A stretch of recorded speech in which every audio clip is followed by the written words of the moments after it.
귀한 찬양 감사합니다. 네, 우리 우중에도 이렇게 멋있는 모습으로 찬양해 주셔서 감사하고요. 자, 우리가 수요일 날 지금 이제 칭의에 대한 거를 얘기를 하고 있는데, 칭의 두 번째 시간이 되는, 지난 시간에 칭의 얘기를 못한 부분들을 이어서 좀 하려고 합니다. 지금 구원론을 이야기하면서 칭의까지 왔어요.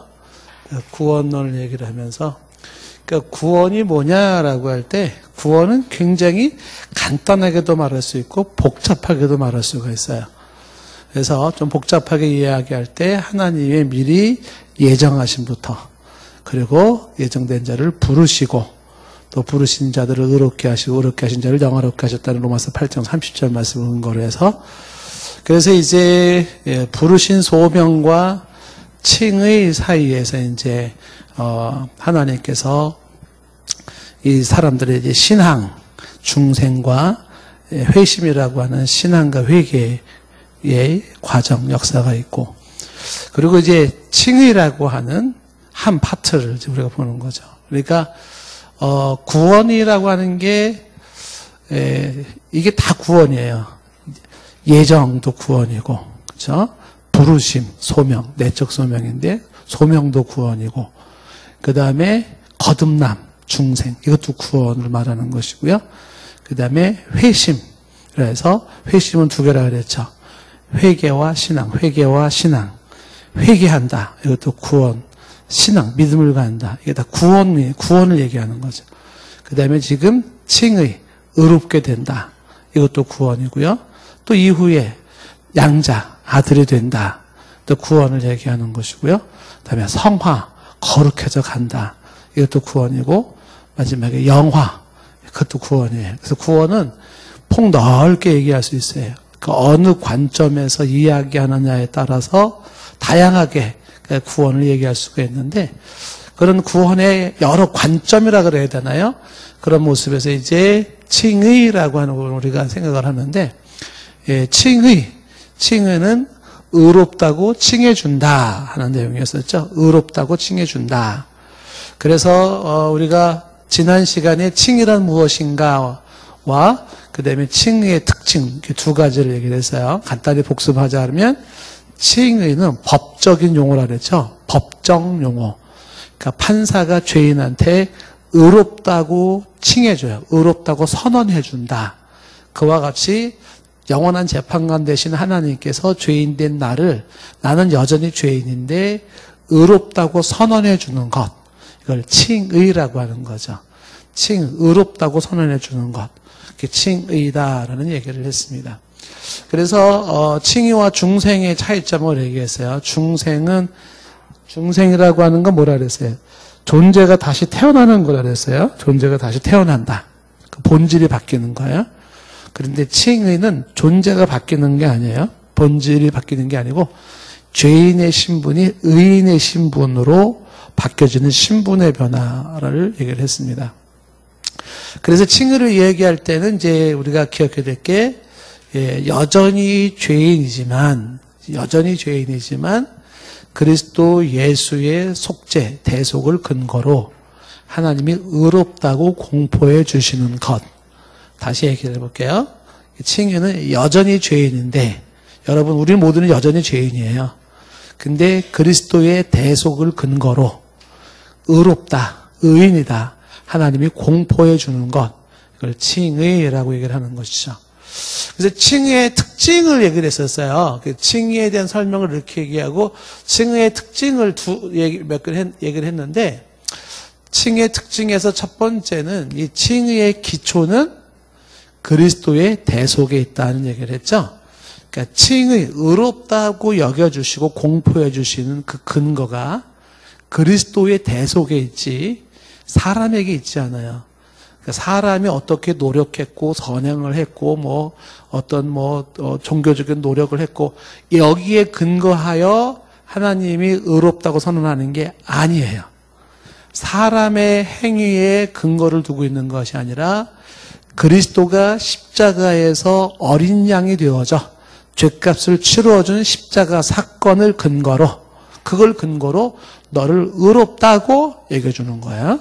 그래서 칭의의 근거는 그리스도의 대속에 있다. 분명히 해야 되죠. 그 다음에 이제 칭의의 두 번째 특징을 얘기한 거는 칭의는 오직 믿음으로 되어진다는 얘기를 했습니다. 이런 얘기들은 성경에 다 나왔던 내용들을 우리가 성경을 근거로 설명을 했었어요. 그러니까 칭의가 믿음으로 된다라는 이 믿음은 이런 거죠.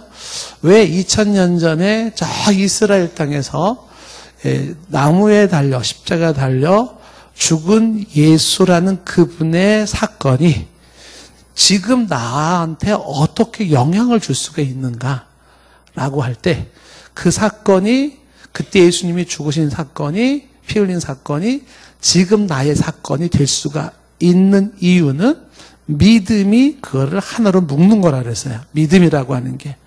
그러니까 믿음이라고 하는 것으로 예수님의 대속의 사건이 곧 나를 위한 사건으로 연결을 시켜주는 거예요. 그래서 그 혜택을 지금 내가 누리는 거죠. 그러니까 믿음이 없다 그러면 그 예수님의 십자가에서 죄값을 다 치르셨다는 그 사건을 믿지 않는다면, 알고만 있다면 그건 나를 위한 사건이 아니에요. 근데 믿는다는 건 내가 내 마음의 문을 열고 그 사실을 지적으로 동의하고 감정적으로 환영하면서 의지적으로 내가 고백을 하는 거죠. 네, 이것은 나를 위한 사건임을 제가 고백합니다. 이렇게. 이런 모습에서 예수의 사건이 나의 사건으로 연결이 되는 거죠. 그러니까 믿음이라고 하는 매개가 없으면 그 예수님과 나는 별개예요. 별개. 예수님과 나가 별개가 아닌 그런 관계성을 연결시켜주는 고리가 바로 믿음이라는 거죠. 그래서 칭의는 그 예수님이 의를 완성해 놓으신 것을 믿음으로써 예수님이 만들어 놓은 의를 내가 받는 거예요. 그래서 믿음으로 의로워진다라는 얘기를 했고요. 그래서 이제 마틴 루터가 이 사실을 깨닫고 종교개혁을 할 수 있었던 배경 이야기도 했죠. 세 번째 특징으로 얘기한 거는 칭의는 하나님의 은혜다라는 얘기를 했어요. 값없이 주신 하나님의 은혜라는 것이죠. 그 은혜라는 그 이야기는 자격이 안 되는 자에게 베푸시는 선물이에요. 그래서 하나님이 은혜로 이런 혜택을 내가 누리게 하셨다라는 것입니다. 자, 오늘은 이제 세 번째 우리가 칭의를 얘기할 때 주의해야 될 점이 있어요. 몇 가지 주의할 점을 좀 얘기를 하겠는데, 첫 번째 주의할 점은 뭐냐면, 많은 사람들이 되게 헷갈리고 또 정리가 안 돼서 신앙생활이 어려움을 겪은 사람들이 있어요. 칭의는 의롭다라는 칭의, 이 얘기는 칭의를 선언받은 그 모든 사람들이 거룩한 사람, 성인이 되었음을 의미하지 않는다. 그러니까 칭의는 당신은 이제 죄 용서를 받았습니다. 당신은 이제 의인입니다. 이렇게 하나님이 선포해 주시는 것은 여러분들이 이제 더 이상의 죄도 짓지 않고 더 이상의 죄랑 상관이 없는 어떤 그 거룩한 경지에 도달한 성인이 되었음을 의미하는 게 아니에요. 이게 무슨 얘기입니까? 칭의는 성인이 되었음을 의미하지 않는다. 이 얘기는 뭐예요? 아까 얘기했죠. 여전히 죄인이지만 의롭다고 여겨주시는 게 칭의라 그랬죠. 그래서 칭의를 이야기할 때는 조심해야 되는 게 뭐냐면 이 칭의는 우리들의 삶 속에서 도덕적인 변화가 되었다. 도덕적 변화가 되었다는 것이 아니에요. 이게 아니에요. 나는 이제 교회 다니고 예수님 믿기 시작했어. 그래서 그 순간에 내가 완전히 도덕적인 변화가 이루어졌다는 걸 의미하는 게 아니라 뭐라 그랬어요? 이거는 의롭다. 의롭다는 하나님의 선포예요. 하나님의 선포. 신적 선포. 그러니까 아까 얘기했죠? 여전히 죄인인데 하나님이 의인이라고 여겨주신다. 혹은 의인이라고 재판장 되신 하나님이 의인이라고 선포해준다. 이렇게 되는 거죠. 그러니까 여전히 죄인인데 의인이라고 선포해준다라는 거예요. 이해가 되시나요? 그러니까 다른 말로 말하면, 자, 여러분도 한번 추리력을 한번 보겠습니다. 칭의의 반대말을 꼽는다면 뭘까요? 칭의의 반대말. 칭의의 반대말 뭐가 좋을까? 모르겠다. 칭의의 반대말이 정죄. 그러니까 정죄는 죄를 정한다. guilty. 너는 죄인이야. 이렇게. 정죄. 그의 반대말이 너는 의인이야. 이렇게. 그러니까 죄로 정하는 것의 반대가 의로 인정해주고 칭해주는 거야. 그러니까 이 칭의는 정죄의 반대말이에요. 그러니까 여기는 여전히 죄인이에요. 그 죄인을 죄인으로 정한다, 선포한다. 재판관이 여기 여러분들을 탁 세워놓고서 이런 죄를 졌지. 너는 유죄 판결, 유죄. 정죄가 유죄잖아요? 유죄, 빵빵빵. 이거의 반대말이 죄를 앞혀놓고, 너 죄인인데 너는 무죄, 의인, 빵빵빵. 이렇게. 정죄가 아닌, 유죄가 아닌 무죄 선언이죠, 무죄 선언. 죄인을. 왜 죄인을 무죄라고 죄가 없다고 선언을 해요? 네가 받아야 될 죄값을 대신 치러준 분이 계신다는 거죠. 누가 그 값을 다 치러주었어요? 예수님이 값을 치러주었다는 거예요. 동물이 아닌 하나님의 이 두 번째 이이신 예수님 하나님의 아들이신 그분이 인류를 위하여 영원한 속죄로 어린 양 희생 제물이 되어 피 흘려 돌아가심으로 구약성에서 말하고 있는 화목제, 속죄제, 속건제 그 죄를 단번에 완성했어요. 그 값을 치러주신 거죠.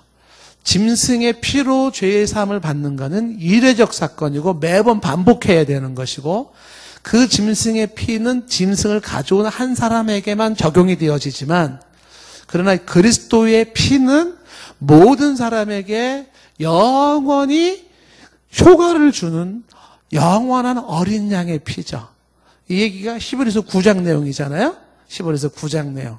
그래서 그 피로 말미암아 그를 믿는 자들에게 받아들이는 자들에게 그것이 내 것이 되게 해서 어떻게 죄인을 의롭다고 선언해 주는 것이다. 분명히 할 수 있겠죠? 칭의는 성인이 되는 것을 의미하지 않는다. 자, 예를 들면은 많은 사람들이 교회 나오는 거를 싫어해요. 안 믿는 사람들이. 왜 싫을까요? 교회 다니는 그 순간부터 성인 노릇을 해야 된다는 부담감이 있는 거야. 나는 아직도 그 성인답게 살 수가 없는데, 그래서 교회를 안 가려고 그러는 거야. 교회를 가는 그 순간부터는 이제 뭐 술 듣거나 이제 담배 듣거나 해서 거짓말도 하지 말아야 되지, 게으름도 피우지 말아야 돼, 미워하지도 말아야 돼, 싸우지도 말아야 되지, 막 도덕분자가 돼야 된다고 생각을 하는 거죠. 그러니까 어떻게 해요? 나 자신 없어. 나 교회 안 나가. 이렇게 되는 거잖아요. 그러니까 교회 다닌다라고 하는 개념을 칭의의 관점으로 이해한다면 교회 나오는 그 순간부터 당신은 성인이 되어 성인처럼 살아야 된다. 성인으로 살아야 된다. 이런 개념이 아닌 거죠. 여전히 죄인이고 여전히 부족하고 여전히 연약함에도 불구하고 하나님이 그 여전히 죄인인 그 나를 향하여서 의인이라고 선포해 주는 게 이게 은혜인 거예요. 깜짝 놀래야 되는 거. 저 의인 아니에요, 하나님. 의인 아니에요. 근데 재판관이 의인이야! 그러는 거야. 저 정말 의인이 아닌데, 내가 나를 아는데, 좀 하나님 너무 저를 모르시는 것 같아요. 의인 아니에요. 그죠? 그게 우리들의 모습일 수 있어요. 그때 하나님이 의인이다. 그러는 거예요. 이유는 네가 성인이 됐기 때문에 의인이 아니죠. 네가 의인이 됐기 때문에 의인이 아니죠. 예, 네가 받아야 될 죄값을 대신 받아주신 그분으로 근거하여서 나는 너희가 죄를 묻지 않겠다는 거죠. 갚아준 그분이 있으니까 너희한테 죄를 묻지 않겠다. 그러므로 너는 의인이라 내가 선포해 주겠다. 그게 의인에 대한 선포야. 하나님의 선포. 그래서 칭의는 뭐를 의미하지 않는다? 성인이 되었음을 의미하지 않는다. 그러니까 자, 한번 대답해 보세요. 칭의, 의롭다 인정받은 칭의를 받은 사람이 그 이후에 죄질 가능성이 있을까요? 없을까요? 의롭다고 인정을 받은 사람인데, 칭의를 받았는데, 그 이후에 죄질 가능성이 나는 있다고 생각한다. 혹은 나는 없다고 생각한다. 아이고, 한 분도 없어서 다행이네요. 자, 그러니까 칭의를 받아도 죄질 가능성은 여전히 있죠. 왜? 아까 얘기를 했잖아요. 칭의라고 하는 건 도덕적 변화가 완벽히 되어진 성인이 되었음을 의미하는 게 아니기 때문에 여전히 죄인이기 때문에 죄질 가능성은 있어요. 그런데 죄질 가능성이 있음에도 불구하고 하나님이 뭘 줬어요? 의롭다라고 하는 선언을 해준다는 거죠. 이게 웬 은혜인가? 그죠? 이게 웬 하나님의 사랑인가 하는 것입니다. 그러니까 칭의는 죄질 가능성을 제거해 주는 게 아니라 죄에 대한 형벌의 가능성을 제거해 주는 거라고 이해하시면 되겠죠? 예, 그렇게 이해하시면 됩니다. 자, 조금 더 설명을 좀 해보겠습니다. 우리가 이제 아이들한테 이걸 설명할 때 좀 쉽게 설명하는 게 뭐냐면, 거지가 한 명 있었었는데 평생을 거지로 살았어요. 그래서 이 각설이 타령을 잘하고 깡통을 차고 다니고 그리고 다리 밑에서 살고 1년에 한 번 세수 한 번 하고 그냥 여기저기 다니면서 밥 구걸해서 먹고 사는 거지 하나가 있었었는데 어느 날 임금님께서 그 다리를 행차하시다가 그 거지를 딱 가만히 보시더니 여봐라, 저 거지를 왕궁으로 모시도록 하여라. 그런 거예요. 그래서 거지가 엉결결에 무슨 일입니까? 신하들이 어명이다. 어서 와라. 그래서 거지를 왕궁에 데려가더니 그 왕이신 그분이 공포를 하는 거예요. 이제부터 이 사람을 나의 아들로 삼겠노라. 이러는 거예요. 그래서 졸지에 거지가 왕의 아들이 되었어요. 전폭적인 왕의 배려와 사랑과 은혜로 거지가 뭐가 됐어요? 왕자가 된 거예요.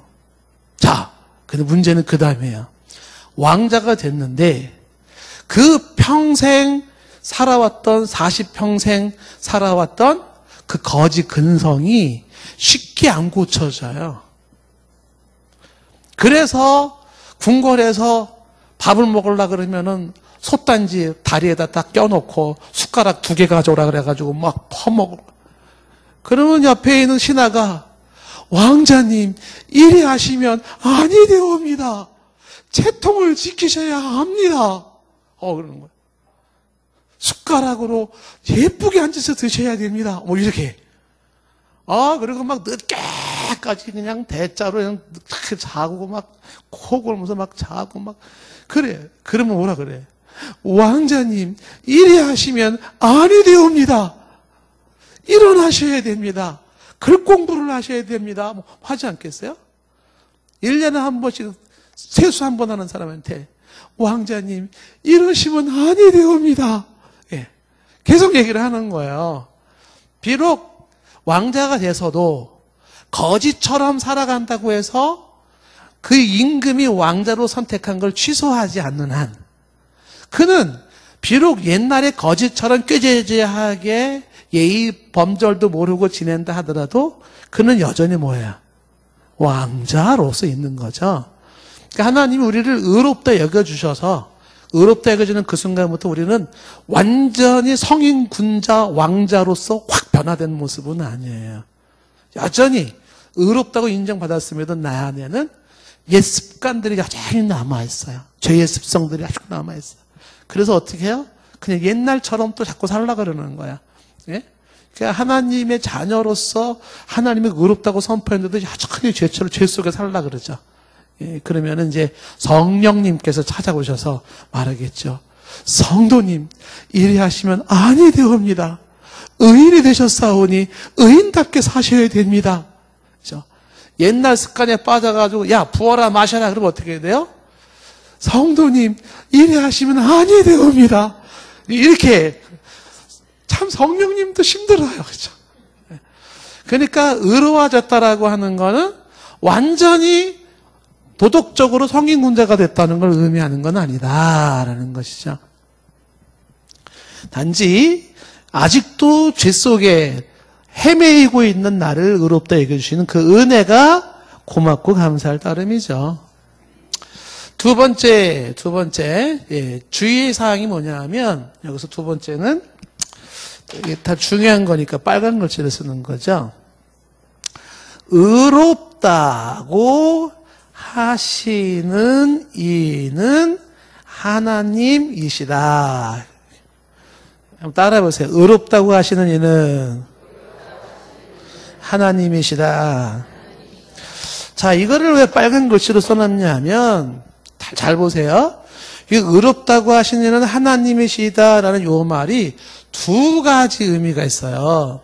그 하나의 의미는 뭐냐면, 이게 하나님이시다라는 이야기는 영어로 in the sight of God. 그러니까 하나님의 시선으로 혹은 하나님의 시선 앞에 이렇게 되는 거죠. 두 번째는 의롭다고 하시는 그 선언. 그러니까 의의 선언. 선언은 이제 주권자죠. 주권자. 재판관이야, 재판관. 의의 선언 재판관은 하나님이시다. 이런 의미를 가지고 있는데, 자, 보십시오. 여기 이제 어떤 내용을 말하는 거냐면, 여러분들이 의로운 의인이 되었나요? 아닌가요? 아직 잘 모르시겠나요? 다시 처음부터 얘기를 할게요. 예. 우리가 의인이라고 말할 수 있는 근거는 내가 의인이 아니라, 의인이어서가 아니라 그리스도의 대속의 죽으심, 대속 사건을 근거로 우리를 의롭다고 여겨주시는 거잖아요. 그렇죠? 그런데 누구 앞에서 의롭다고 하시는 거냐면 궁극적으로 하나님의 시선 앞에서, 하나님의 시선으로, 하나님의 시선 앞에서 하나님의 시선으로 의롭다는 거예요. 그러니까 예를 들면 친구들이 여러분들을 바라볼 때 한번 얘기를 해보세요. 친구들이. 여러분이 이제 친구한테, 우리 서경호 집사님이 친구한테, 야, 내가 의인이라 인정을 받았다. 그럼 친구가 뭐라 그래? 야, 짜샤, 아이씨, 니가, 만약에, 그러진 않겠지만, 그죠? 만약에 이제, 저를 예를 들게, 제가, 명색이 목사인데, 예? 요즘은 친구들도 저를 보면은 말을 잘 함부로 못 하더라고요. 목사라고. 근데, 야, 내가 의인이 됐어, 의인이. 그럼 저희 막 어릴 때 막 그냥 그 고추 내놓고 수영했던 막 그때 같이 놀던 친구들 뭐, 야, 좀 솔직해봐. 야, 네가 무슨 의인이야. 이렇게 할 수 있단 말이죠. 사람들이 봤을 때 당신이 의인이냐 아니냐가 중요한 게 아니에요. 여기서 말하는 거는. 여러분 주변 사람들이 여러분을 바라보면서 너는 네가 무슨 의인이야. 야, 너는 의인 아니야. 그게 아니에요. 하나님의 시선 앞에서, 궁극적으로요. 하나님의 시선 앞에서 의롭다 하는 거예요. 그러니까 여전히 하나님은 영원한 재판관으로서 의롭다고 그 앞에 선언할 때 사람들, 주변 사람들은 뭐라 그럴까요? 야, 너는 뭐가 의인이 아니야. 너 같은 게 무슨 의인이야. 그럴 수 있어요. 그러니까 우리가 의인이라 인정을 받는 것은 하나님의 시선 앞에서 받는 의롭다라고 하는 것이고요.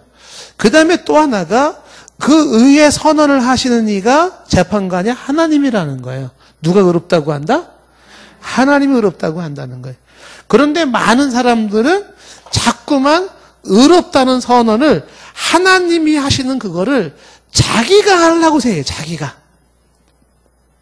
그러니까 자기가 자기를 의롭다고 하려고 그러는 거예요. 근데 이게 좀 이따 설명을 들어보면 약간 뉘앙스가 좀 다른 의미가 있을 수가 있는데, 그러니까 내가 나를 향하여 의롭다고 하는 게 아니에요. 주변 사람들이 누군가가 나를 의롭다고 하는 그 문제가 아니에요. 하나님 앞에서 하나님의 권한으로 하나님이 의롭다고 하는 거예요. 칭의는 하나님 앞에서 하나님이 의롭다고 하는 거지, 내가 나를 의롭다고 하는 게 아니에요. 만약에 내가 나를 의롭다 혹은 내가 나를 의인이 아니다, 만약에 이런 식으로 결정을 한다 그러면 내가 하나님 노릇하는 거예요. 그거 굉장히 교만한 거예요.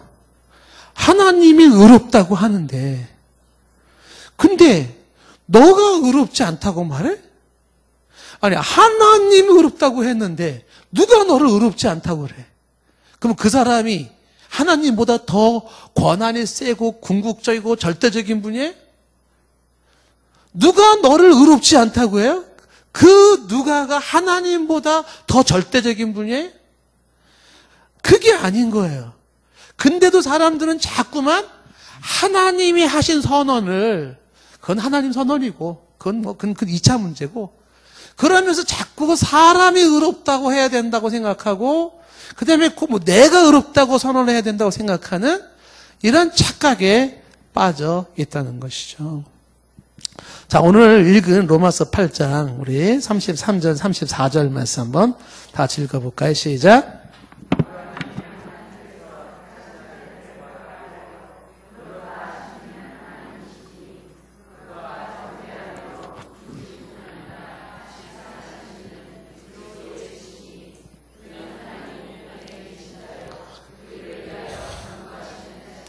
자, 33절 말씀 다시 보시면은요, 33절에 뭐라고 되어 있어요? 33절 말씀에 끝부분에 의롭다 하시니는 누구시니? 다시, 의롭다 하시니는 누구라고요? 그러니까 의인이니 아니니라는 그 의의 선언은 하나님이 하시는 거예요. 하나님이. 그래서 하나님이 의롭다고 하시는데, 이어지는 34절에 뭐라 그래요? 누가 정죄하려? 누가 정죄하려? 누가 너를 죄인이라고 하느냐? 하나님이 의인이라고 하는데 누가 너를 정죄하느냐? 절대권자가, 최종 권한자가 의롭다고 선포하는데 누가 너를 의인이 아니라고 하느냐? 이렇게 얘기를 하고 있는 것이죠. 그러니까 하나님이 의롭다고 하시는데 누가 너를 의인이 아니라고 하느냐? 이걸 말씀을 하고 있는 것이에요. 자, 요 얘기를 이제 그 신학자 중에 이제 루이스 벌콥이라고 하는 사람이 이렇게 얘기를 해요. 기쁜 소식이 죄인에게 전달되어 기쁜 소식이 죄인에게 전달되었는데 여전히 옥문이 열려지지 않는 한, 그 옥문이 열려지지 않는 한, 얘기는 그 옥문에서 나오지 않는 한, 그 용서는 아무런 의미가 없다. 그러니까 무슨 얘기예요? 절대권자인 그분께서 옥문을 열어놓았어요. 너는 이제 의인이니까 석방이야, 가도 돼. 그랬어요. 근데 본인이 내가 뭘 의인이야, 그리고 감옥에 가만히 있어요. 최종 결정권자가, 판사가 혹은 대통령이 너는 의인이 하고 옥문을 열어놨는데 본인은 내가 의인은 뭐가 의인이야, 그리고 감옥에 가만히 있어요. 그럼 어떻게 돼요? 그 용서 사죄는 의미가 없다는 거예요. 하나님이 의롭다고 했는데 누가 너를 정죄해요? 왜 여전히 감옥에 갇혀 있어요? 그러니까 하나님이 의롭다고 하는 그 선언 앞에서 내 양심이 자유를 누려야지만이 그 선언으로서의 그 의미가 살아나는 거예요. 사람들이, 많은 크리스찬들이 왜 의롭게 하셨다라고 하는 그 사실 앞에 자유를 누리지 못할까?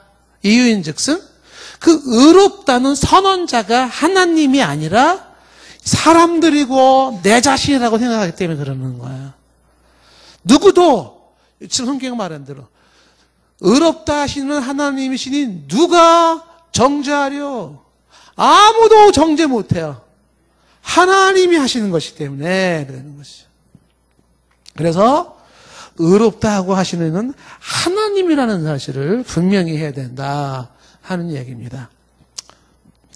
자, 세 번째 칭의에서 주의해야 할 점이 뭐냐면, 세 번째는 신학적으로도 아주 굉장히 논란이 여지가 될 수 있는 부분인데, 칭의, 의롭다고 하는 칭의는 요거는 반복적인 것이 아니다. 이게 반복적인 것이 아니다. 그러니까 칭의는 계속 반복적으로 일어나야 되는 것은 아니다라는 거예요.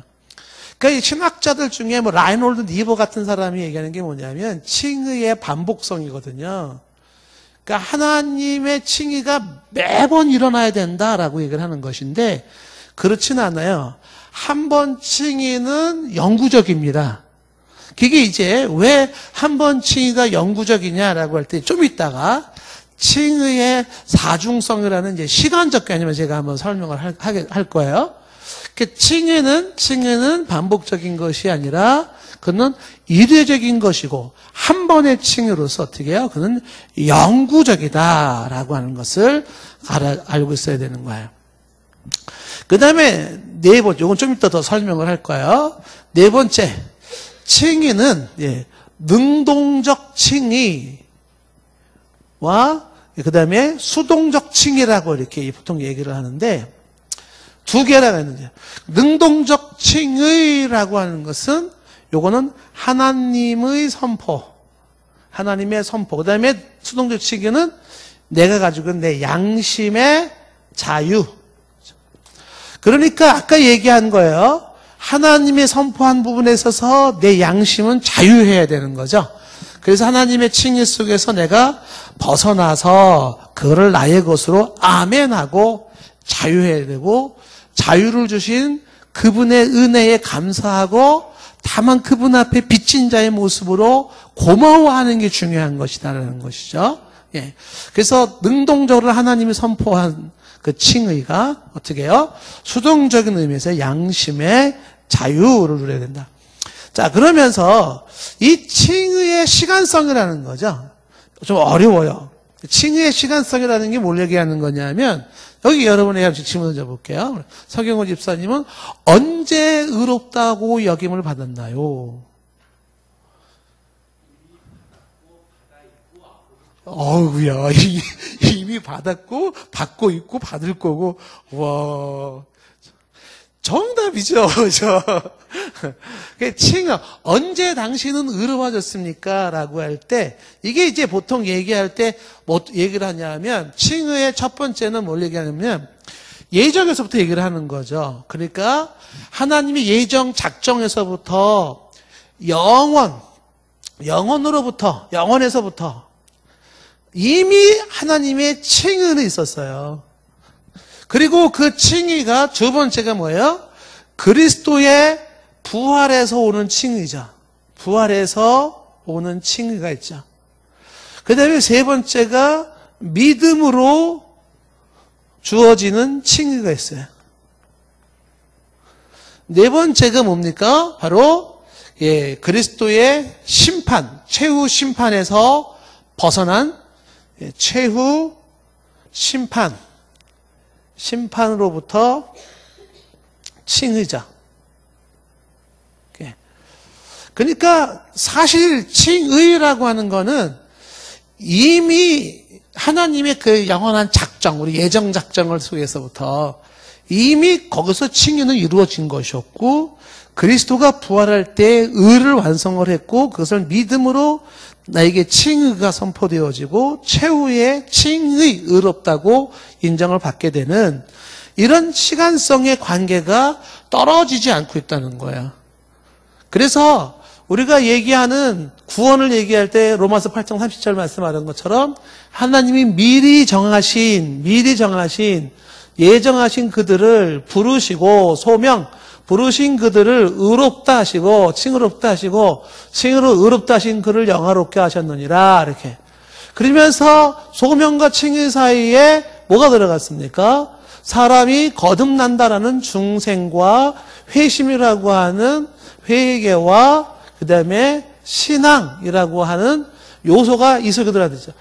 여기를 이렇게 그림을 그리는 이유는 로마서 8장 30절 말씀이 뼈대를 만들고 있고 다른 성경을 참고했을 때 이 내용이 들어간다는 거죠. 그래서 칭의와 영화 사이에는 양자, 아들됨이라는 게 있고 그 다음에 성화, 거룩해야 된다는 게 들어간다는 거잖아요. 근데 여기서 기억하는 게 뭐냐면 최후의 영원한 영화를 누리는 그 뿌리는 그 옛날 내가 태어나기 이전부터예요. 나라는 사람이 존재하기 이전부터 하나님의 예정하심이 이렇게 해서 영화까지 쭉 이어지는데 이게 어디서 끊어지지 않아요. 왜? 하나님이 하시는 그 예정에 하나님이 그 창세 이전부터 지식에 그 충만하신 그분이 내가 몇 년 몇 월 며칠에 누구를 태어나게 해서 그가 몇 년 몇 월 며칠에 예수님의 십자가의 비밀을 알게 해서 그가 이제 몇 년 몇 월 며칠에 구원을 누리고 몇 년 몇 월 며칠에 돌아가셔서 장사를 치르고 몇 년 몇 월 며칠에 이제 하나님 나라에 영원히 거할 거라고 하는 그 영원전부터 하나님은 인류 역사의 모든 것, 심지어는 몇 년 몇 월 며칠에 머리카락이 몇 개 나가지고 몇 개 빠질 것까지도 다 알고 계시는 그 하나님의 예정 작정에는 실수가 없으신 거죠. 하나님이 실수했어요. 너는 이제 예정했고 불렀어. 중생했고 회개했어. 신앙했어. 칭의까지 다 했어요. 근데 하나님이 미안해. 내가 실수한 것 같아. 없었던 걸 다시 해야 될 것 같아. 그런 분이 아닌 거예요. 그래서 구원은 이미 이렇게 쭉 길게 연결이 되어 있는 거예요. 그래서 이 칭의는 같은 연장선상에서 이게 쭉 이어지는 것이기 때문에 이것이 계속 뭐 왔다 갔다 뭐 이렇게 되는 게 아니에요. 중생도 중생했다가 오늘은 중생했다가 내일은 중생이 안 됐다 그 다음날 다시 중생했다가 막 이러는 게 아니에요. 하나님의 아들 양자됨도 오늘은 나는 하나님의 아들이고 내일은 하나님의 아들이 아니고 모레는 내가 하나님의 아들이 다시 됐다가 그 다음날은 또 하나님의 아들이 안 됐다가 막 이렇게 되는 게 아닌 거죠. 그래서 한 번 전해진 거는 끊임없이 영원히 쫙 이어지는 거죠. 자, 그런데 여기서 이제 사람들이 많이 헷갈리는 게 있는 게 뭐냐면, 헷갈리는 게 요거 때문에 그러는 거야, 요거. 그 지난주 우리 목사님 설교하실 때도 사실 이제 요 문제 때문에 구원을 얘기할 때 이제 사람들 헷갈리는 거거든요. 그러니까 그림을 이제 굳이 도표를 그린다 그러면 요것만 좀 얘기를 하고 마치겠는데, 보세요. 자, 이렇게 이제 칭의와 성화를 대조해서 이제 한번 생각을 해보자고. 그러니까 사람들은 자꾸만 요 성화라고 하는 요 개념을 중생이나 칭이나 뭐 회개나 여기랑 이제 다 연결을 시켜버려요. 그래서 헷갈리는 거죠. 그래서 그러니까 어떤 비교를 할 수 있냐면 첫 번째는 뭐냐면 칭의와 성의 첫 번째. 자, 칭의는 하나님의 선언이라 했잖아요. 하나님이 죄인을 어떻게 해요? 의롭다고 여겨주시는 거잖아요. 사람이 선언하는 게 아니고 하나님이 선언하는 거예요. 그런데 성화는 뭐예요? 성화는 개인적인 변화예요. 변화하는 과정입니다. 이것도 변화하는 과정이에요. 그러니까 하나님은 의롭다고 선언해 주시지만 개인적으로 거룩한 모습으로 변화되어 가는 과정이 성화라고 하는 거예요. 성화. 그 다음에 두 번째 비교해 볼 수 있는 것이 뭐냐면 칭의라고 하는 이거는 외부로부터 하나님으로부터죠. 외부로부터 오는 거죠. 외부로부터 주어지는 선포예요. 그래서 이 칭의에는 내적인 변화가 없어요. 외부로부터 죄인을 의인이라고 해주는 것이기 때문에. 근데 성화는 뭡니까? 내부로부터 일어나는 변화예요. 내부로부터. 그 외부로부터 주어지는 선포가 칭의라면 내부로부터 주어지는 변화의 과정이 성화라고 하는 것이고요. 세 번째, 칭의라고 하는 것은 한 번 칭의가 되면 일회적인 거지 그것이 반복적인 것은 아닙니다. 그런데 성화라고 하는 것은 반복적인 거예요. 그 반복적, 그 일회적이다 반복적이라는 것은 다른 말로 말하면 뭐로 바꿔 말할 수가 있는 거냐면 칭의라고 하는 것은 이거는 순간적이에요. 그런데 성화라고 하는 건 이건 점진적인 거예요. 그러니까 순간적이라는 게 다른 말로 말하면 영원하다는 거, 영원성을 말하는 거죠. 한 번의 순간적인 변화가 영원한 거예요. 근데 성화는 점진적이라고 하는 것은 이건 어떻게 해요? 지금 한 번 거룩해져 가는 것으로 끝나는 게 아니라 계속 가야 되는데 언제까지? 이거는 전생애적이다. 전생애적. 전생애적이라고 하는 거는 인생 죽을 때까지라고 하는 거예요. 전생애적이라는 거. 죽을 때까지 점진적으로 계속 거룩해져 나가는 과정이 성화라고 하는 거예요. 그러니까 우리는 이 성화도 뭐예요? 이것도 구원의 한 모습이에요. 여기에서는 완성은 없어요. 이 완성이라고 하는 거는 예수 그리스도의 재림하실 때, 주님을 만날 때가 완성이죠. 그래서 이거는 점진적으로 나는 계속 내 평생에 전폭적으로 자꾸 변화되어 가는 과정이죠. 많이 얘기했지만, 우리가 이제 이것도 별도로 나중에 얘기를 또 할 거예요. 성화에 대해서는. 근데 성화라고 하는 것은 점진적인 변화라고 하는 것이 이게 전생애적이고 전인격적이거든요. 그래서 생각이 자꾸만 거룩해져 가요. 혹은 말이 조금씩 거룩해져 가요. 행동이 조금씩 거룩해져 가요. 그 거룩해져 가는 과정이 누구는 빠르고 누구는 늦고 그런 정도의 차이는 있어요. 그렇지만 너나 할 것 없이 다 우리 모두는 의롭다고 받은 저와 여러분들은 어떻게 해요? 이 과정을 받고 있는 거죠. 하나님의 자녀로 거듭난 사람도 중생은 아기로 태어나는 거잖아요.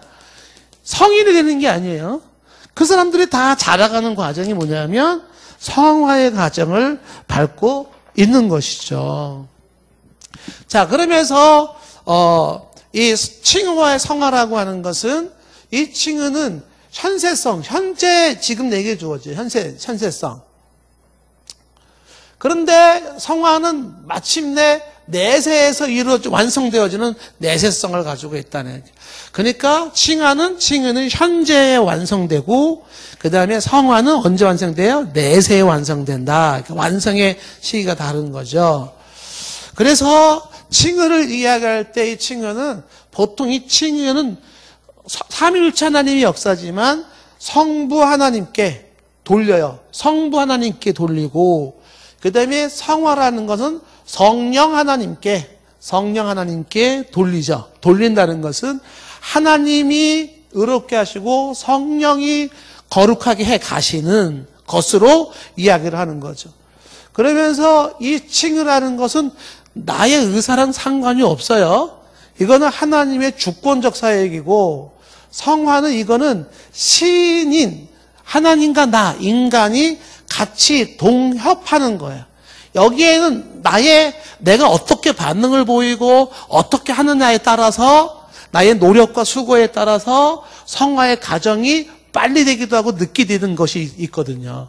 그러니까 성령께서 하나님이 강제적으로 하시는 것이 아니라 우리로 하여금 어떻게 해요? 함께 협력을 통하여 거룩해져 가기를 원하시는 거죠. 하나님이 일방적으로 막 코를 껴가지고 막 끌고 가는 그런 하나님이 아니라 우리의 인격을 최대로 존중하셔서 성령이 깨닫게 하시고 마음의 감동을 주시되 우리의 결단과 우리의 노력과 수고로서 함께 그 거룩함을 이루어가기를 원하시는 하나님이 막 억지 쓰시는 분이 아닌 거죠. 그래서 칭의에는 인간의 노력이 필요가 없지만 바로 성화에는 이렇게 신인 동형, 협력 관계가 있다라고 하는 거죠. 협력적이다라고 하는 얘기죠. 자, 그래서 칭의와 성화는 전폭적으로 다르다라는 것이 무슨 말인지 아시겠죠? 그 성화라는 이 개념을 사람들이 많이 가지고 이것 가지고 이제 구원을 얘기하려는 사람들이 요걸 가지고 요것만 가지고 구원을 얘기하려고 하는 사람들의 특징이 뭐냐면 자꾸만 하나님의 주권적인 사역이라든지 그리스도의 십자가에 대해서가 완성이라든지 이런 것들이 자꾸 무시되어지는 거죠. 마치 구원은 사람이 만드는 것처럼, 구원은 네가 만드는 것처럼, 네가 구원을 만드는 거야. 네가 그렇게 해서는 구원을 못 받는 거야. 네가 사람이 만든 의, 사람이 만든 구원, 사람이 명령한 칭의, 사람에 의한 거, 이런 개념으로 자꾸 나가면 하나님이 하신 이 영원한 구원의 칭의의 양자됨의 이런 모습들이 다 하나님 당신도 못해요. 당신은 한계가 있는 거예요. 결국 인간인 네가 하는 거야. 네가 하는 거야. 이렇게 나온다고요. 그렇게 되는 거죠. 그런데 성경은 그렇게 되어 있지 않다는 거죠. 예수님이 십자가에서 이루어 놓은 대속의 완성, 그 의는 거기서 완성된 거죠. 그리고 의롭다 하신 이는 하나님이 선포하는 것이죠. 그리고 하나님께서 의롭다 하시고 하나님의 모든 주권을 가지고 행하시는 구원의 역사 속에 단지 요 성화라는 개념이 또 빠지면 어떻게 될까요? 그러면 다 하나님의 선언이고 하나님으로부터 주어진다라고 하는 요렇게 얘기될 때 요거를 이렇게 얘기하는 거죠. 하나님이 믿음으로 의롭게 한다는 것은 당신이 어떤 행동을 해도 좋다는 면죄부인가? 이렇게 되는 거죠. 그러니까 어떤 사람들이 악용하는 게 뭐냐면, 악용이 뭐예요? 하나님이 의롭게 한다. 내가 의롭게 하는 게 아니라 하나님이 의롭다고 선언하신다.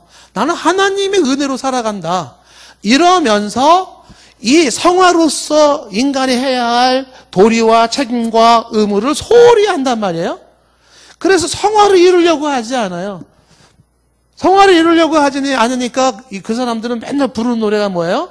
돈으로도 못 가요. 힘으로도 못 가요. 벼슬로도 못 가요. 하나님 나라 오직 믿음으로 가는 나라. 맨날 그 노래만 부르고 있는 거죠. 그리고 게으르고 거짓말하고 속이고 무책임하고 이렇게 살아간단 말이에요. 근데 이런 모습에서 네가 그렇게 살면서 네가 구원받았다고 할 수 있겠어? 이런 말이 나올 만한 거죠. 그렇죠?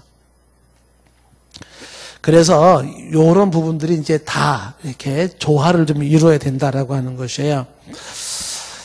자, 이게 이제 얘기를 더 좀 많이 해야 될 필요성이 있는데, 이게 사람들이 이제 이런 부분을 이제 복음과 율법의 상관성에서 복음과 율법은 어떤 상관이 있냐면 질문이 엄청 많이 나오는 거잖아요. 그러니까 예수님의 구원에 의해서 분명한 사실은 모든 여기 말한 예정과 소명과 중생과 회개와 신앙과 칭의와 양자와 이게 다 하나님의 주권적 사역인데, 그런 주권적 사역을 받은 사람들에게는 성화라고 하는 거는요, 필연적으로 따라오게 되어 있어요. 만약에 여러분 주변에 누군가가 나 예수님의 피로 구원받았어, 나는 제사함 받았어 라고 이야기하면서 거룩한 삶에 대해서 어떤 회개, 어떤 그 후회로움, 슬픔, 반성, 다짐, 결단, 이게 없는 사람이 있다 그러면 쇼하는 사람일 수도 있어요. 쇼하는 사람. 그러니까 진정 구원을 받은 사람이라면 내 속에 이 달라진 내가, 양자로 태어난 중생 거듭난 내가, 하나님의 칭의를 이루는 내가 거룩하게 살지 않으면 괴로워져요. 힘들어져요. 그래서 또 후회하고 또 눈물을 쏟게 만들고 또 결단하게 만들어.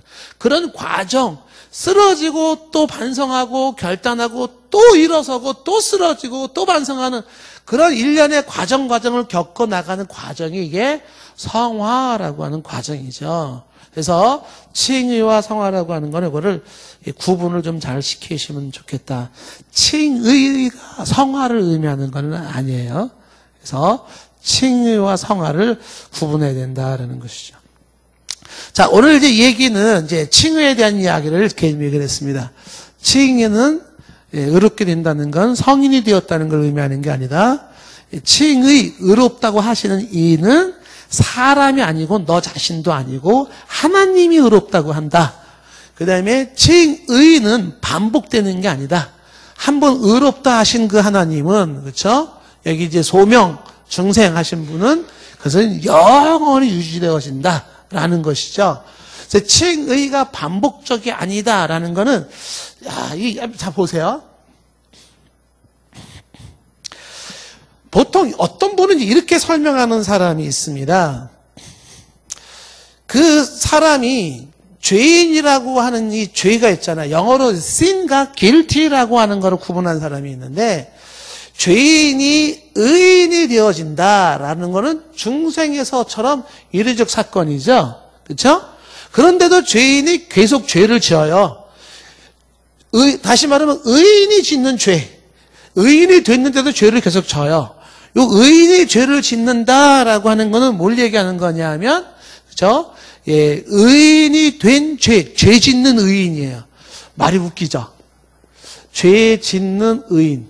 말이 돼요? 안 돼요? 안 돼요? 돼요? 모르겠어요? 저와 여러분은 죄 짓는 의인이에요. 죄 짓는 의인. 의인은 의인인데 죄를 져요. 의인은 의인인데 죄를 짓기 때문에 일상에서 짓는 죄가 있잖아요. 제가 이제 설명을 이게 좀 점잖지 않은 설명인데 이제 여러분들한테 이해를 돕기 위해서 제가 그 설명을 잘못 본질을 얘기하는 포인트를 잘못 잡으면 오해가 되잖아요. 이렇게 되는 거예요. 인종차별로 이해하지 마세요. 우리는 흑인으로 태어났는데 하나님이 백인으로 만들어놨어요. 그런데 매일 시커멓게 칠하고 살아, 내가. 연탄을 가지고 검정칠을 하고 해서 흑인으로 시커멓게 하고 살아요. 외관상 봤을 때는 완전히 여전히 흑인이에요. 그러면 흑인을 백인으로 바꿔놓으시니 백인이 시커멓게 보인다고 해서 흑인일까요? 백인일까요? 백인인 거예요. 그러니까 흑인처럼 보이는 백인인 거죠. 죄인처럼 보이는 의인인 거죠. 의인이 되어져서 우리가 죄를 짓는 일상의 죄라고 하는 것들은 말 그대로 그것이 본질적으로 의인되게 한 거를 바꾸는지를 못해요. 그냥 그거는 일상에 짓는 죄는 매일매일 시커먼 얼굴을 씻고 닦는 것처럼 회개로 털어버리면 되는 거고, 본질적인 이례적 사건으로 이루어진 그 칭의는 바꿀 수를 못하는 거예요. 아무리 시커멓게 칠해도 한번 하나님이 의롭다라고 했으면 당신은 달라진 거죠. 당신은 이제 죄인이 아니고 의인인 거예요. 그럼에도 짓는 그 죄라고 하는 것이 시커먼 모습이 주어질 때 어떻게 돼요? 죄 짓는 의인이죠. 털어버리는 거죠. 좀 헷갈리는 경향이 있죠. 예. 그래서 칭의라고 하는 것은 이례적 사건으로 이미 이루어진 것이고, 그럼에도 여전히 죄 속에 살아가고 있는 내 자신은 뭐예요? 성화에서 조금씩 나아져가는, 거룩해져 가는 거예요. 자꾸만. 평상시에 거짓말을 100번 했는데, 하루에 100번 했는데 99번으로 줄었다. 98번으로 줄었다. 굉장히 성화가 된 거죠.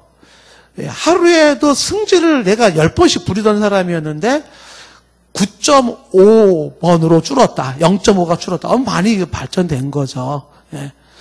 뭔가 자꾸 나아져가는 과정이죠. 그러나 누군가 보면 뭐라 그래? 야, 너는 아직도 9.5나 아직도 너는 승질 부리고 있어. 너는 아직도 90 몇 번이나 그러고 있어. 뭐 이러고 나가 할 수 있죠. 어쩌겠어요. 워낙 막혀왔기 때문에, 클 때부터. 그래서 그냥 엉망진창이었는데 그래도 사람 모양을 조금씩 갖고 나가는 거 아니겠습니까? 예를 잘 들어야 돼. 잘못하면 여러분들이 우리를 무시하고 있어 막 이러면 안 돼. 자, 오늘 이게 칭의에 대한 이야기. 여러분들은 그리스도의 대속으로 말미암아 하나님 앞에서 의롭다 여김을 받은 자들입니다. 감옥에 갇혀 있지 마시고 열려져 있는 옥문에서 나와서 자유를 선포하시고 나 같은 죄인을 의롭게 해주신 주의 은혜를 찬양하시고 감사하시고 그 은혜에 빚진 자로서 거룩한 자, 의로운 자다운 삶을 추구해 나가는 우리의 하루하루의 삶이 있기를 바라고, 넘어지고 쓰러질 때 그럼에도 불구하고 여전히 내가 의인으로서 하나님의 선언을 받고 있는 자임을 기뻐하면서 다시 일어나서 다시 도전할 수 있는 오뚜기 인생을 사는 게 성도의 삶인 겁니다. 하나님 아버지, 죄인인 우리를 의롭다 여겨주신 하나님께 감사를 드립니다. 이 죄인이 의인이라 칭함을 받기까지 주 예수 그리스도의 대속의 구속의 십자가의 피가 있었음을 하나님 앞에 감사하며 주 예수 그리스도의 은혜에 감사를 드립니다. 무엇보다도 주의 은혜로 의롭다 여김받은 자로서 하나님 앞에 자유를 선포하며 감사하게 하시고 그 자유가 나의 모든 무책임과 범죄의 면죄부로 쓰는 것이 아니라 그 자유를 더 거룩함과 의로움을 추구해 나가는 것으로 활용할 수 있는 이 잘 균형 잡혀 있는 신앙인이 되게 하여 주시옵소서. 예수님의 이름으로 기도드리옵나이다. 아멘.